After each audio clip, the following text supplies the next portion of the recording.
Welcome to Nestor Lakay Channel. Ang ulam natin ngayong araw na to, magluluto po tayo ng ginisang toge with kamote. Iginisa po natin itong bawang sibuyas, kamote, nilagyan natin ng oyster sauce. Pagkalagay po ng oyster sauce, inilagyan po natin ng tubig. Tinimplahan po natin ng konting asin at paminta. At kapag malapit na maluto itong kamote, saka po natin ilalagay ang toge. Budget ulam lamang po itong araw na to ang ating niluto. Ang toge po natin ay 20 pesos po ang binili po nating toge. At may natira po tayong kamote. Inihalo po natin dito sa ating lulutuin na ginisang toge. Ito po yung ating toge. Pag malapit na maluto yung kamote, saka natin ilalagay po ito. Napakadali lamang po itong lutuin. At healthy ulam. Hindi na po ako naglagay ng sahog na karne. Mas gusto ko po yung healthy. Wala po munang sahog na mga karne. Check natin kung medyo malambot na yung kamote. Medyo malambot na po. At ilagay na rin po natin ang toge. Ilagay muna natin ang toge. Ito na po yung toge. Pwede rin tayong bumili ng lumpia wrapper. Ibalot natin to. Meron tayong lumpiang gulay. Tas gumawa lang tayo ng na masarap na suka. Pwede rin po yun. Madalas po ako nagluluto ng ginisang toge. Kahit wala po tong sahog. Isa po ito sa budget ulam.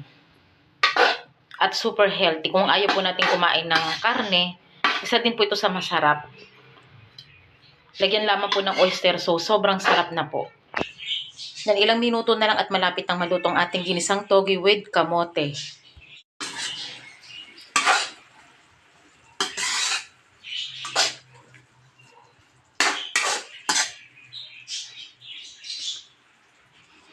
Luto na po ang ating ginisang toge with kamote. Sobrang sarap po at budget ulam.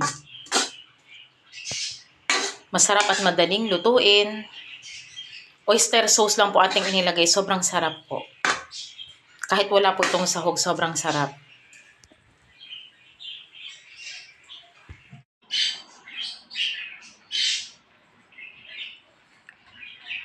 Ulam for today, ginisang toge with oyster sauce at may sahog na kamote. Masarap at madaling lutuin. Budget ulam, budget recipe.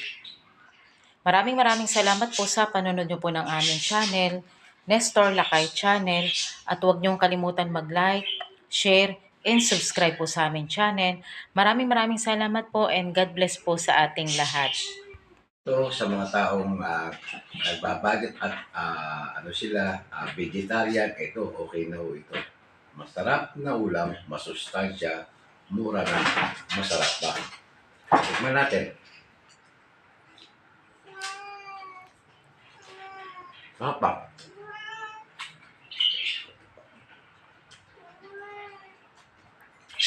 Lasang-lasa mo yung tamis ng Kamote. Kamote.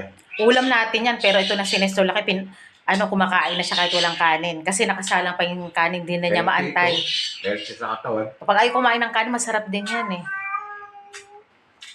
Sarap! Magluto po kayo nito. Napakasarap. Masustansya. Wala pang 100 ang budget. Mura na. Affordable. Masustansya at masarap. Kain tayo!